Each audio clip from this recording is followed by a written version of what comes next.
Juzi nikasikia tumechoma magari ya Esther ya mbunge wa Iramba. Magari yake yanaitwa Esther, ameaita Esther jina la mke wake. Mke wangu mimi haitwi Esther, anaitwa Neema, na leo nilikuwa naye hapa. Yuko wapi Neema? Yule pale anaitwa Neema.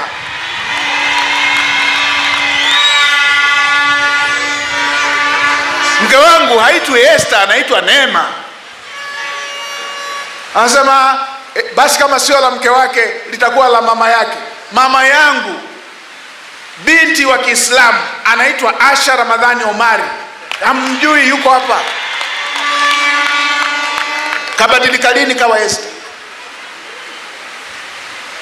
Mimi nimezaliwa jamii ya kifugaji. Ninyi wa Singida mnanijua, nimezaliwa jamii ya kifugaji. Jamii ya kifugaji uruhusiwi kufanya biashara hata ya miwa. Sijawahi kufanya biashara mimi. Hata ya miwa tulikuwa turuhusiwi. Nimeingia huku serikalini, kazi kubwa ninayofanya kwenye watoto wa mzee tuko takriban 16. Mimi ndio form 6 pekee. Mimi ndio chuo pekee. Mimi ndio nikaingia niko na kundi la watoto zaidi ya 600. Mimi uwekezaji niliofanya ni wa kusomesha watoto. Nimeshazidi 500 watoto ninaosomesha. Sina biashara hata ya noa. Sina biashara hata ya noa. Nimewekeza kwenye huduma ya watu. Na ninyi mnajua. Mimi nimewekeza na nimekuwa na akilio kwamba kama nilikuwa nalalia gozi, nimetoka nina godoro. Kama nilikuwa nalala kwenye nyumba inavuja, maji yanadondokea kwenye masikio, nikishakuwa na nyumba moja si inatosha? Kwani makaburi utajengewa mangapi?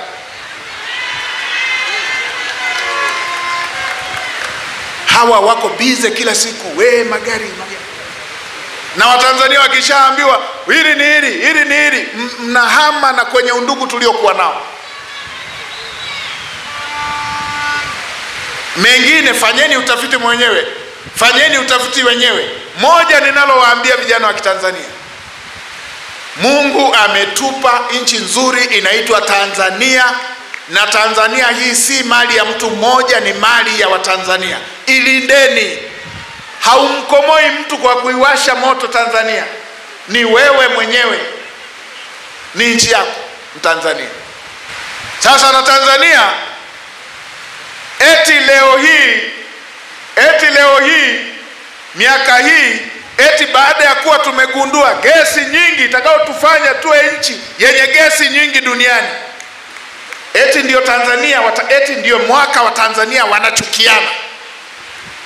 Eti katika miaka ambapo nchi yetu imegundua madini adhimu, critical minerals, rare minerals, eti katika miaka ambayo Tanzania imekuwa nchi chache miongoni mwa nchi chache zenye madini yasiyopatikana duniani, eti ndio Watanzania wanachukiana.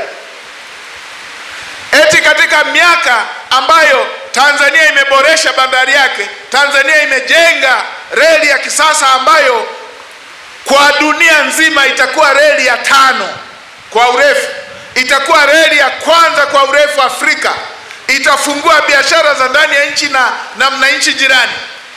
Katika mwaka ambao sekta ya utalii inakuwa, eti ndio Watanzania wamejifunza kuchukiana.